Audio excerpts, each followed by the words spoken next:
untuk masyarakat desa dan nelayan membutuhkan pemberantasan narkoba,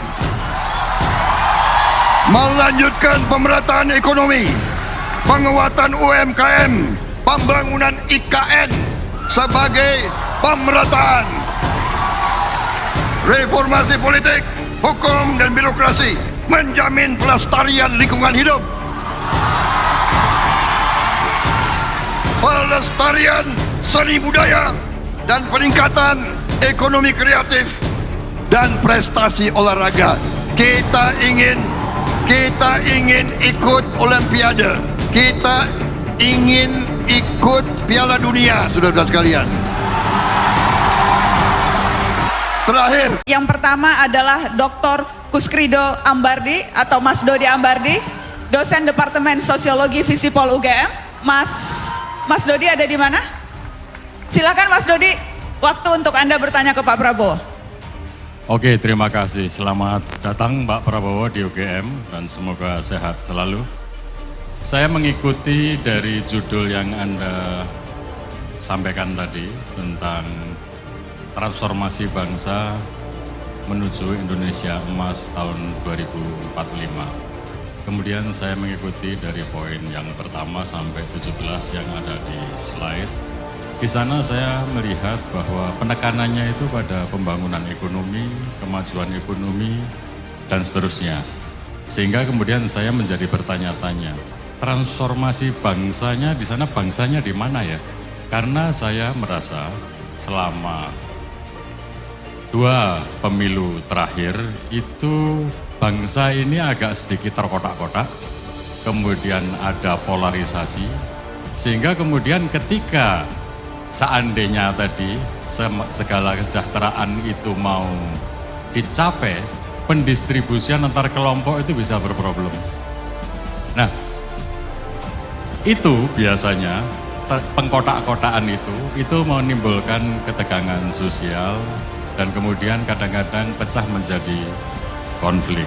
Dan itu siklusnya selalu muncul di setiap pemilu presiden. Baik. Nah, pertanyaan saya sekarang, kira-kira Pak Prabowo, bangsanya ini yang terkotak-kotak dan kemudian terpecah-pecah, itu agenda Pak Prabowo untuk menyelesaikan seperti apa? Dan saya berharap yang agak konkret Pak Prabowo. Nah, terima kasih. Terima kasih Mas Dodi. baik, karena Bapak berdiri, saya juga berdiri jawabnya. Jadi, kalau menurut pendapat saya, dan pakar-pakar yang saya himpun, kunci daripada kesulitan bangsa adalah bahwa banyak di rakyat kita yang mengalami kemiskinan, yang sulit mendapat pekerjaan. Kalau dapat pekerjaan penghasilannya tidak cukup. Banyak anak-anak kita yang kurang gizi, ya. Saya baru dari Mua di Maluku. Saya disambut anak-anak SD. Saya tanya, umur kamu berapa? Saya mengira umurnya 4 tahun. Badannya begitu kecil. Dia menjawab, saya umurnya 9 tahun. Di sebelahnya saya tanya, kamu umurnya berapa? Saya kira dia umur 5 tahun. Dia jawab 10 tahun. Jadi ini tidak bisa. Kita harus transformasi. Kita harus hilangkan kurang gizi. Kita harus hilangkan kemiskinan. Kita harus mencapai negara yang kita inginkan. Hilangkan korupsi.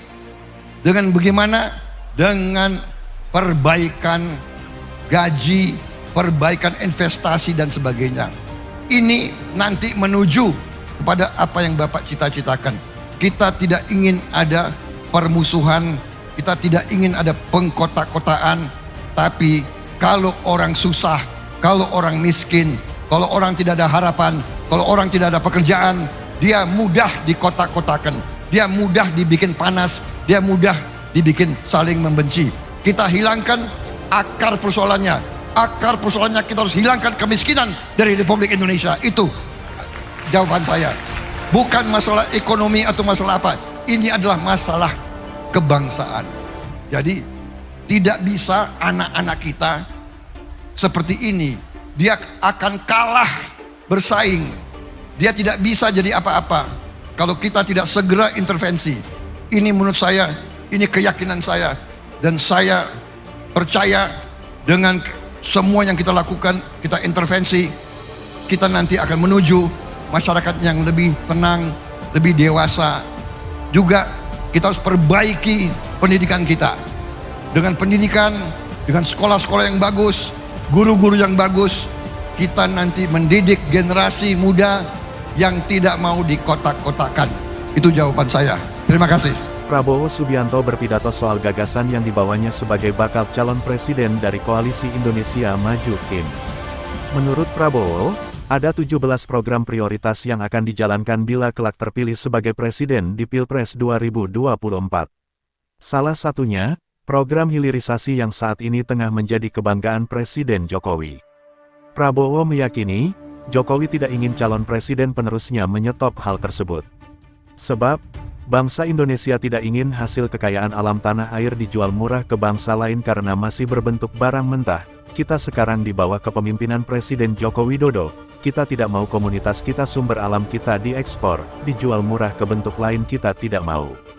Kita hentikan ekspor murah, kita wajibkan mereka untuk melakukan pengolahan di Republik Indonesia. Bakal calon presiden dari Koalisi Indonesia Maju, KIM Prabowo Subianto menghadiri undangan Najwa Shihab untuk adu gagasan di hadapan ratusan mahasiswa dan akademisi Universitas Gadjah Mada UGM.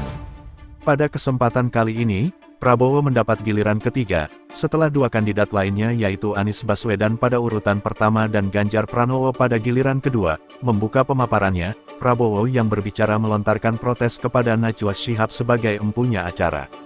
Protes dilayangkan karena aturan pemaparan gagasan harus dibatasi aturan waktu selama 10 menit saja. Meski protes, Prabowo tetap melanjutkan pemaparannya yang diberi judul, Strategi Transformasi Bangsa Menuju Indonesia Emas 2045. Kedua, kita harus berani memberantas kemiskinan. Kita harus berani dan kita mampu. Kita mampu menghilangkan kemiskinan di bumi Indonesia. Kemudian dalam rangka itu kita harus juga memberantas korupsi. Korupsi adalah penyakit yang akan menghambat kita dan harus kita selesaikan. Saudara-saudara sekalian, dengan hilirisasi komunitas-komunitas kita sekarang di bawah kepemimpinan Presiden Joko Widodo, kita tidak mau komunitas kita, sumber alam kita diekspor, dijual murah ke bangsa lain. Kita tidak mau. Kita hentikan ekspor murah. Kita wajibkan mereka untuk melakukan pengolahan di Republik Indonesia.